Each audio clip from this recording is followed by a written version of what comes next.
മലയാള സിനിമയിൽ തിരക്കഥാകൃത്ത് എന്ന നിലയിൽ ശ്രദ്ധേയനായ അരുൺലാൽ രാമചന്ദ്രൻ ആദ്യമായി സംവിധായകന്റെ കുപ്പായമണിയുന്ന സുഖമാണോ സുഖമാണ് ഇന്ന് തിയേറ്ററുകളിലെത്തി. 9 വർഷത്തെ നീണ്ട കാത്തിരിപ്പുകൾക്കൊടുവിലാണ് ചിത്രം എത്തുന്നത്. മാത്യു തോമസ്, ദേവിക സഞ്ജയ്, ജഗദീഷ് എന്നിവർ കേന്ദ്ര കഥാപാത്രങ്ങളെ ചിത്രത്തിൽ അവതരിപ്പിക്കുന്നുണ്ട്. ചിത്രത്തിലെ പ്രധാന കഥാപാത്രങ്ങളെല്ലാം തന്നെ അവരവരുടെ ജീവിതത്തിൽ ഒറ്റപ്പെട്ടു പോയവരാണ്. അത്തരത്തിലുള്ള മനുഷ്യരുടെ കൂടിച്ചേരൽ അവർ അനുഭവിക്കുന്ന ആനന്ദമാണ് സിനിമയുടെ കാതൽ. സ്നേഹത്തിന്റെ തണലിലല്ലാതെ വളരേണ്ടി വന്ന ആളാണ് ചിത്രത്തിലെ നായകനായ തിയോ. അപ്പൂപ്പന്റെ കൂടി മരണശേഷം വീട്ടിൽ ഒറ്റയ്ക്കായി പോയ തിയോയ്ക്ക് മറ്റു ബന്ധുക്കളോ അടുത്ത സുഹൃത്തുക്കളോ ഒന്നുമില്ല.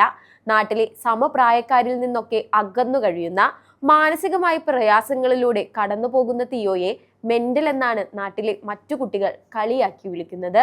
ഒരു സമ്പന്നന്റെ ഡ്രൈവറായി ജോലി നോക്കി വന്ന തിയോയ്ക്ക് ഒരു പ്രത്യേക സാഹചര്യത്തിൽ ആ ജോലി നഷ്ടപ്പെടുന്നു. ജോലി അന്വേഷിച്ച് നടന്ന അയാൾക്ക് ഒരു ആംബുലൻസ് ഡ്രൈവറുടെ വേഷം യാദൃശ്ചികമായി ലഭിക്കുകയാണ്.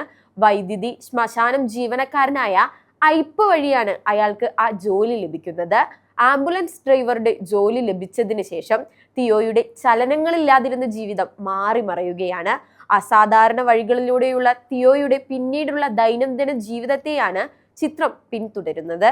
തിയോയെ മാത്യു തോമസും ഐപ്പിനെ ജഗദീഷും അവതരിപ്പിക്കുന്നു.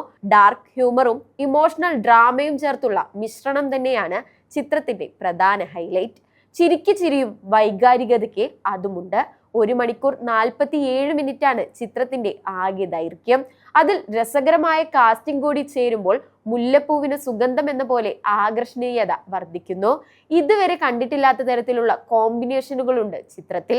മാത്യുവിനും ദേവികയ്ക്കും ജഗദീഷിനുമൊപ്പം സ്ഫടികം ജോർജ്, കുടശനാട് കനകം, നോബി മാർക്കോസ്, അഖിൽ കവലയൂർ, മണിക്കുട്ടൻ, അബിൻ ബിനോ എന്നിങ്ങനെ പോകുന്നു ചിത്രത്തിന്റെ താരനിര.